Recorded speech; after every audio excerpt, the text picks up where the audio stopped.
So we are going to get started with a topic today that I know I've been asked about in the group recently.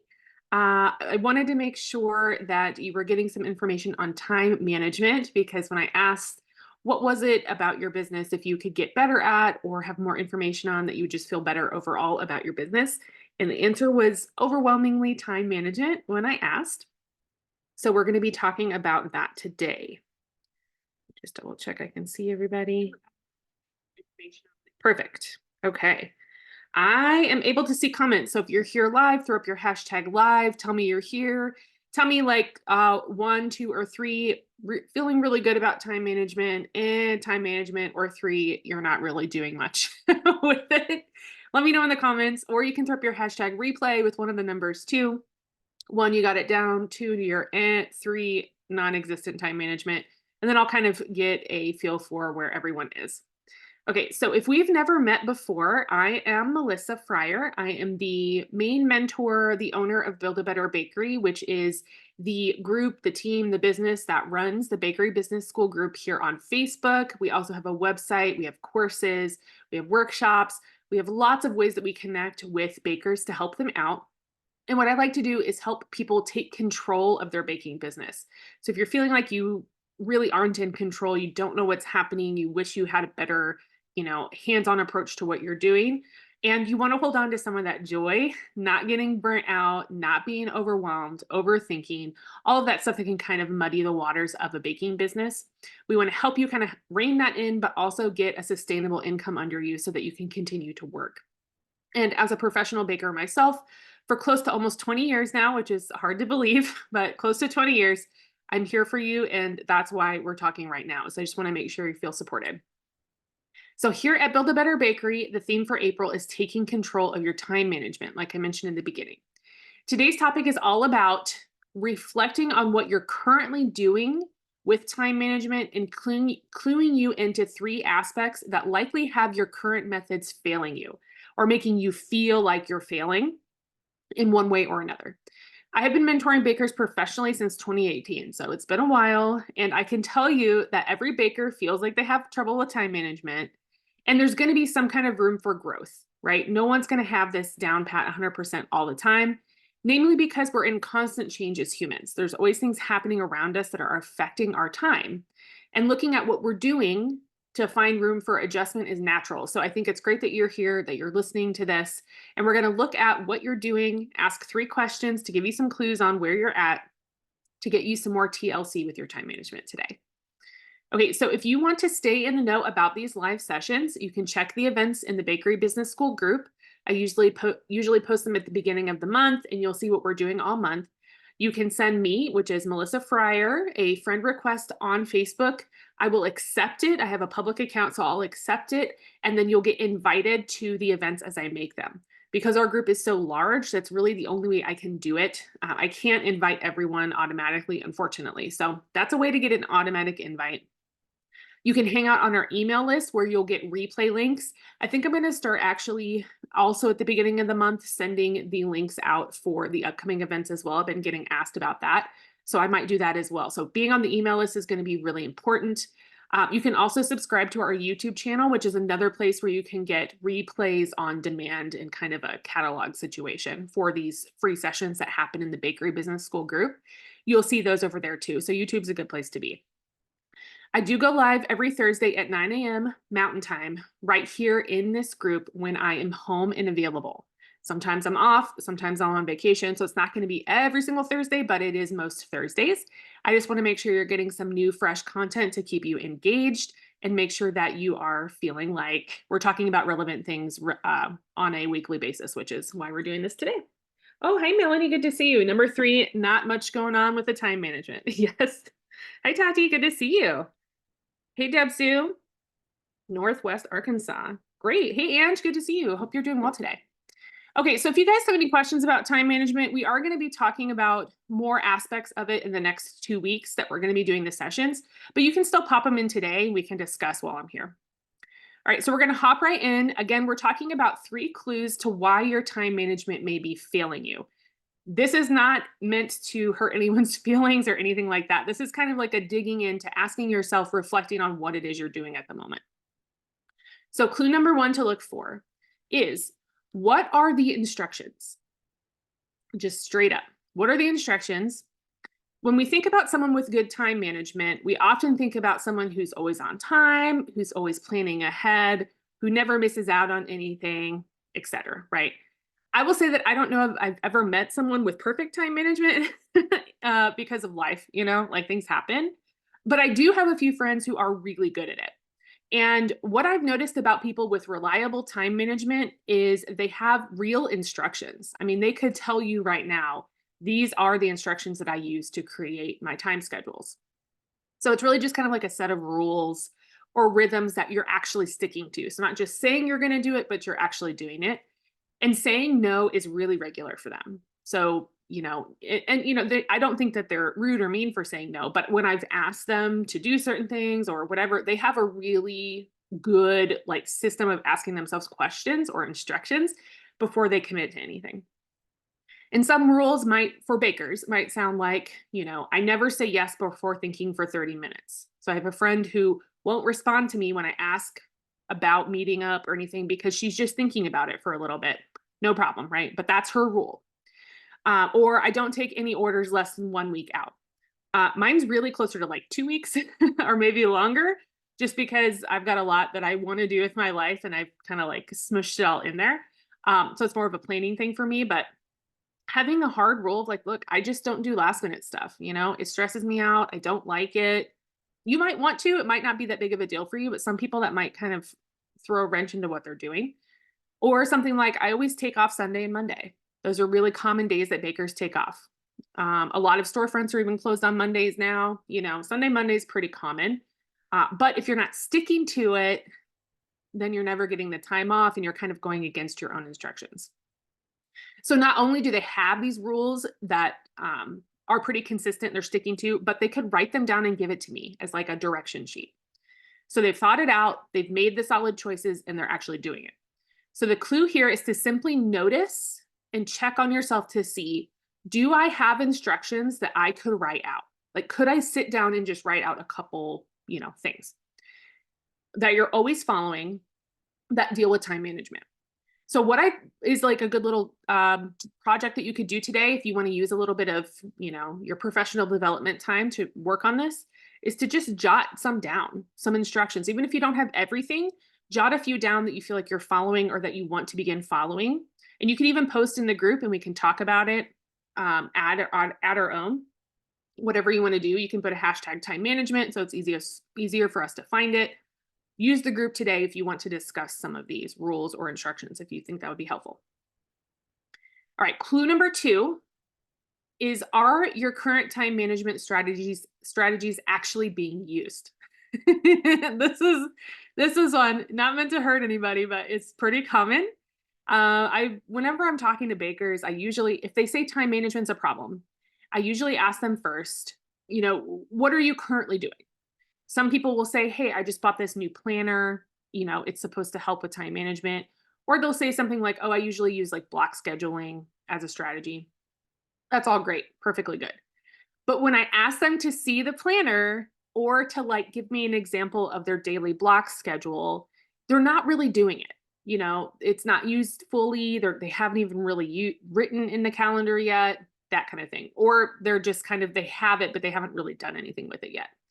So again, I'm not trying to call anyone out because I know this is really common and I get that certain strategies aren't going to work for you. So yeah, you bought this really popular planner, but you don't like it. Isn't pretty enough, or it doesn't lay out the days in the way that makes sense to you. I get that. But the question that you're asking yourself here to clue you in on your time management is, what is the accuracy of your current time management tactics? So where are you as far as like using what you think you're doing for time management? Are there real strategies happening? Or do you kind of just have something and you're hoping that you'll eventually get to it, or you're hoping that it's going to work, but you're not actually investing time in it? And I do get the question of what do I do? And I'm just going to lay it out. I'm really old school. I don't know, there's certain things about like digital planners and Google calendars and things. I don't like that. I don't know why. But I'm still like a written calendar and phone alarm person. And I'm not going to say I have the best time management in the world, but I do a lot of stuff and I do a lot of the things that I love to do. And I sleep like 8 or 9 hours a night and I eat meals and I do all the normal things that a person does. Not always been the case. I've had worse time management in the past, but for me, honestly, it's really like a written calendar and phone alarms. And I use it daily. Like I am staring, if I lost my calendar, it'd probably be a big problem. Okay. So I use it a lot. And sometimes I'll transmit some of that information into like a digital calendar, which I'm showing to clients or I'm using to show classes or bookings or, whatever it is that we're doing. But it's always starting with the written calendar. And it's a very simple, like Walmart calendar. It fits in my purse, so I can always have it, that kind of thing. And along with that, I have become pretty strict with days off. So if I'm off, if I'm on vacation, you might see me around like a group or something like that, but I'm not going to be in the kitchen messing around for business stuff. I'm not going to be doing all that. I'm going to be off because I've learned that it's painful to not do that.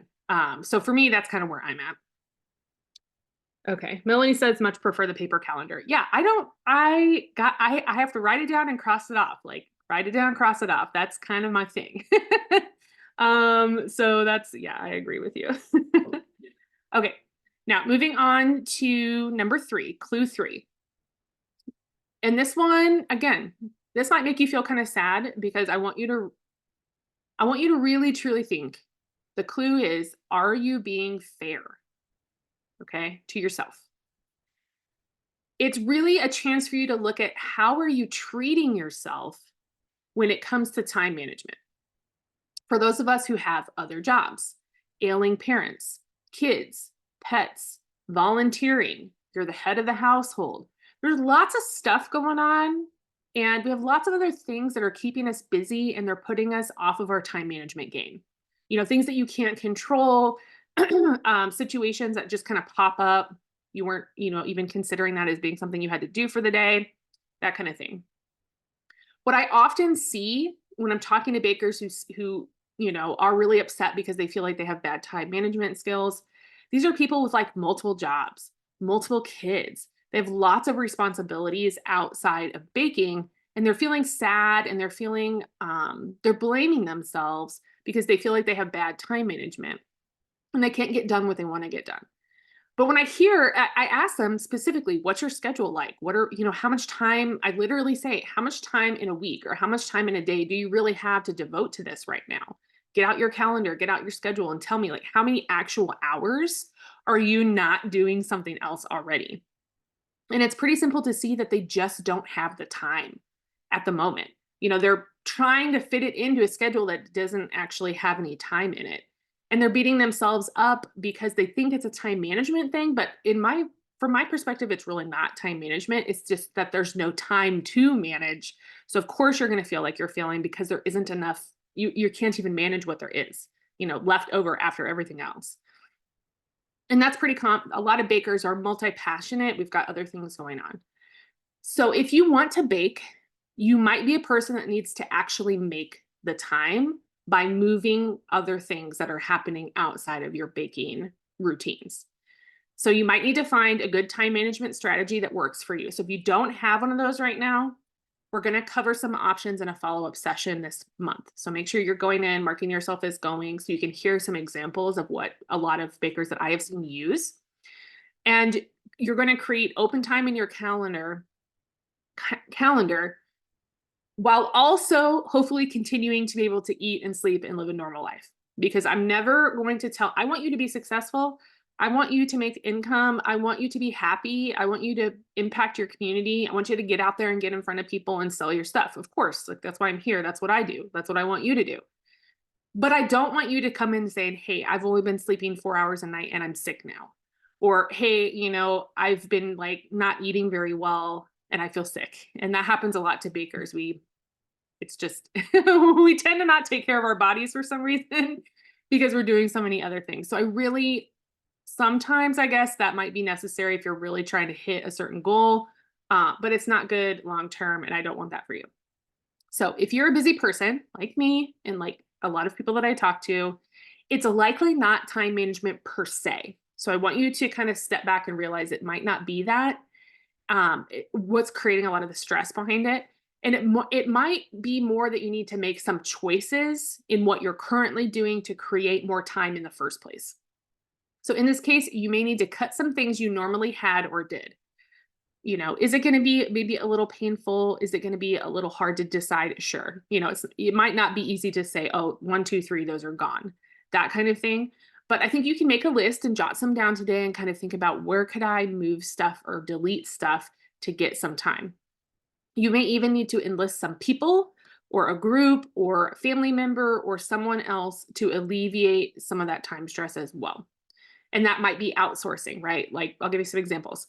So maybe you need to cut some hours at one of your jobs. Maybe at this point that makes sense to you. Hey, I could take a few less hours and then be baking in the morning on like Mondays and Tuesdays.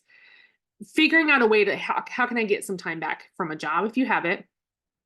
Or maybe you can have a friend watch, if you've got kids or pets, maybe you can have a friend watch them or trade babysitting or dog walking so you can get a few free evenings in. Might not be every day, but just start kind of working in some time and learning, how can I do this? How can I create that time that I want? Or even something simple like, let's say you drive your kids to school in the morning and pick them up in the afternoon. What if they could ride the bus? If the bus is safe and it's convenient, what if they could ride the bus? That'll give you some more time in the morning and in the evening or the afternoon to do things. That could create a little bit of release of pressure on like driving around. So again, are they going to be easy choices? Maybe not. Even if it's outsourcing, like, hey,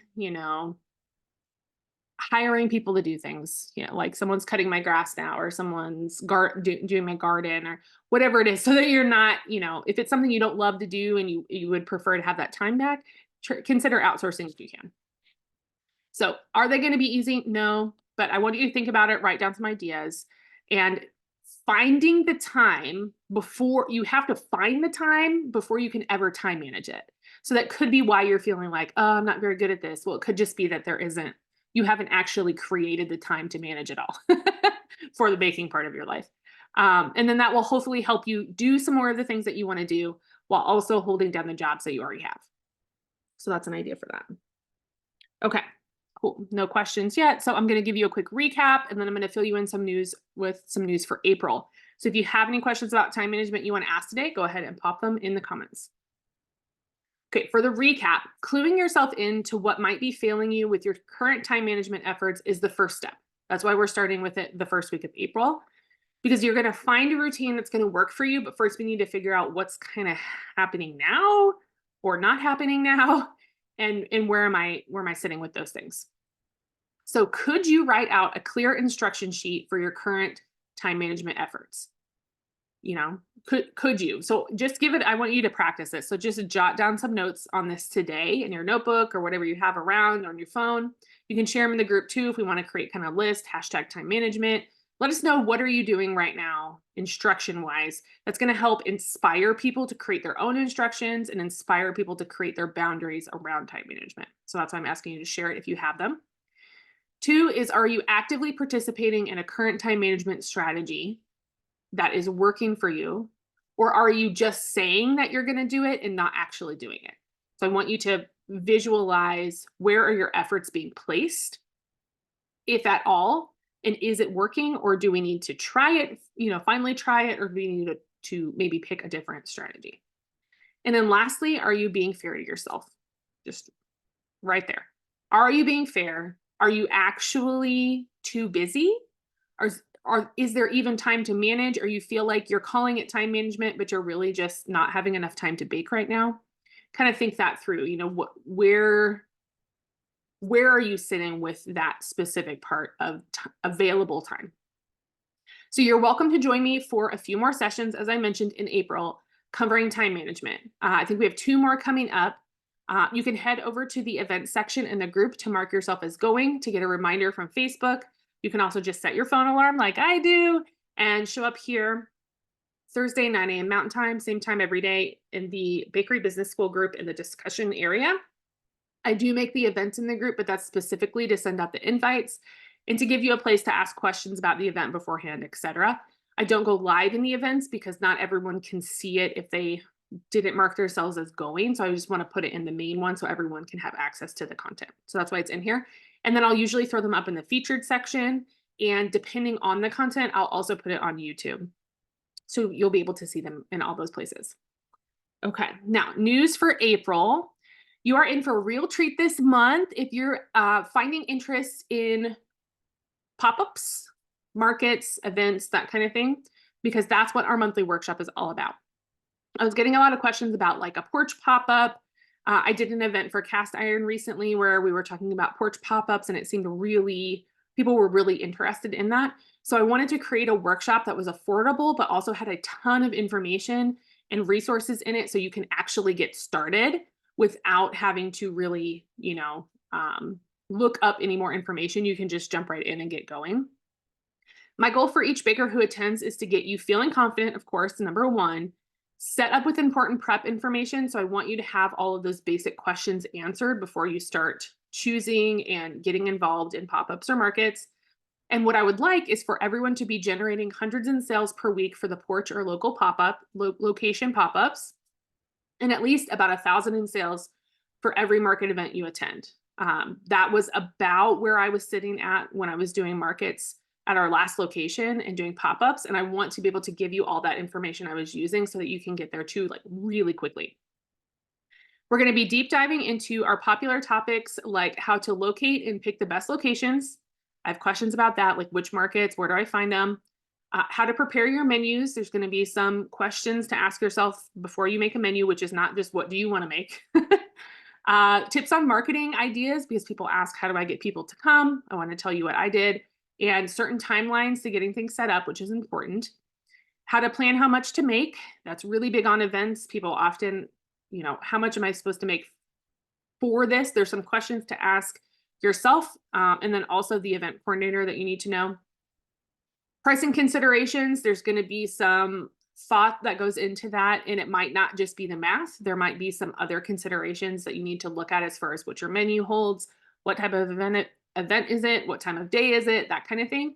And I want to give you kind of a strategy, I guess, to pricing your table items in a way where you can sell more to each client rather than making a ton of tiny sales. You can actually do bundling and have them spend more. So that's a good one too. And of course, more information. I always try to pack these workshops with just like so much goodness that you walk away feeling like it was a really good hour-ish time spent on personal development, and you can move forward with the information right away.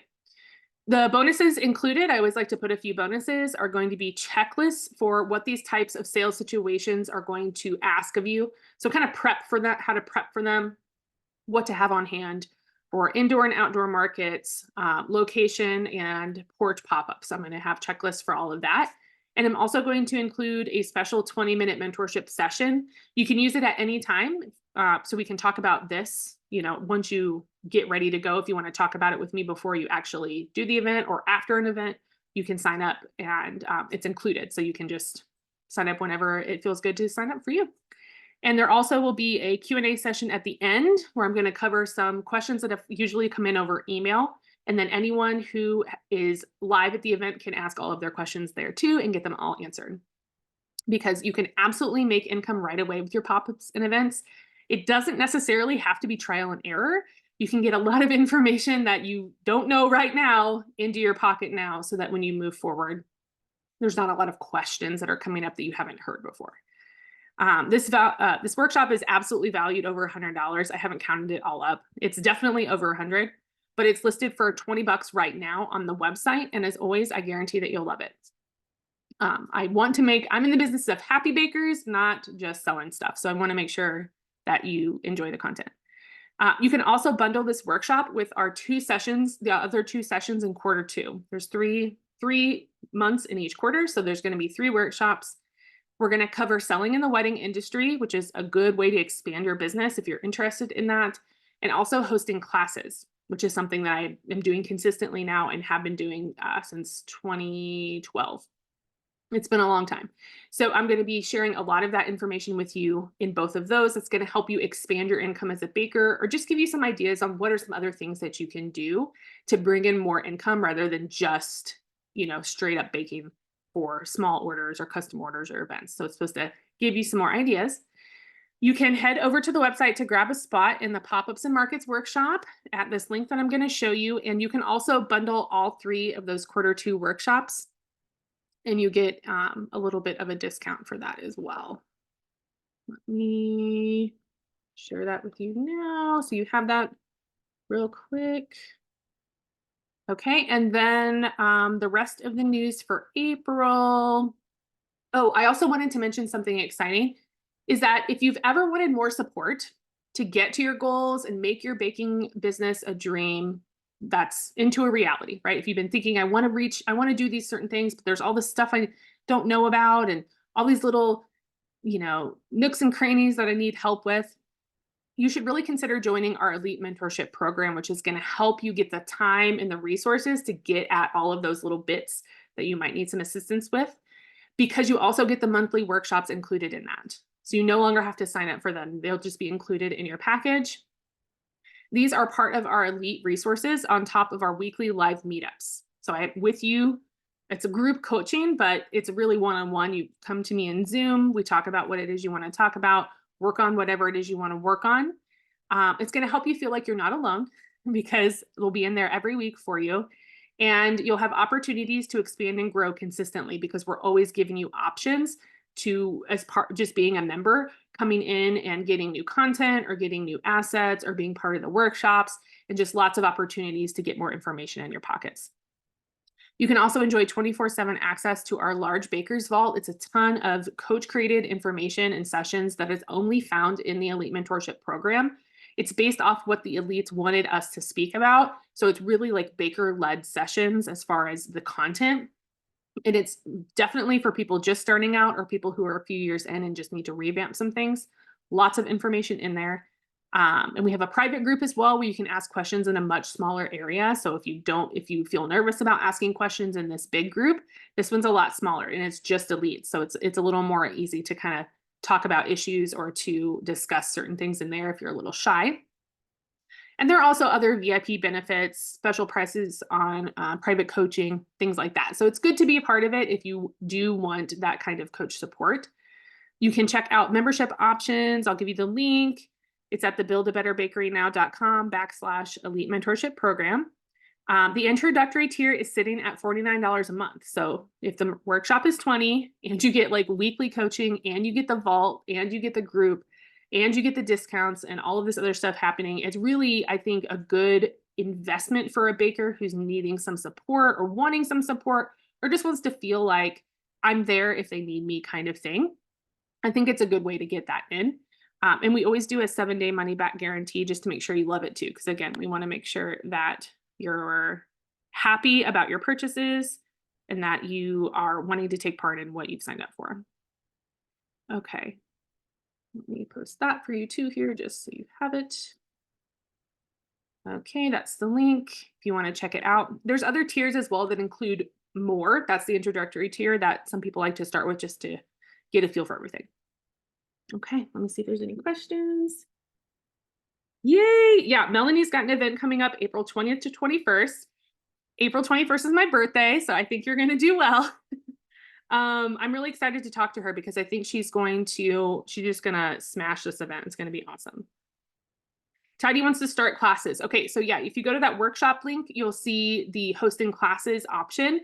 Right now, I'm currently teaching acrylic painting, cookie design, cake design, and sourdough classes. So I can give you some information on each of those if you like, or it'll just be kind of like a general, here's what to expect with classes.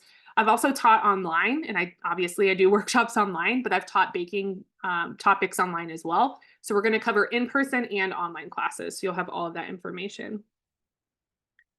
Tidy says, I'm having trouble finding the time to even start my baking as I will soon classes. Yeah, so I think that's, time management, starting baking. So I think maybe the number 3 would be something to look at for you as far as where can I move things around in what I'm currently doing to try to find some time that I can create and actively create and know that this is my time to bake. So that might be a good option. Okay, all right. No other questions I see. So I hope you all have the best day. That's all for today's topic of cluing you in on why your current time management might be failing you at this time. It's always something we can work on. I'm going to be back for those 2 more sessions in April. And I do have a vacation coming up at the end of May. So that's why there's only 2 in April. And I want you to make sure you mark yourself as going on the events in the group if you want to get the automatic Facebook reminder for the next 2 events. But I do also plan on sending out an email with those links. So whichever way is easier for you. I think I might start sending those at the beginning of the month as well, just to make it easier. Because I know some people, they spend more time in their email than they do on social media, groups. So totally get that. So I'll probably be sending that out as well. Okay. I hope y'all have the best day. You are so welcome. Thanks for hanging out. Hope spring is treating you well. And I'll see you in the workshop in April. If you want to come hang out, I'll see you in the group, or you can always send me an email if you have a question, or if you want to join the elites. I'll see you every week in our Zoom sessions, and I will talk to you later. Have a great day. Bye.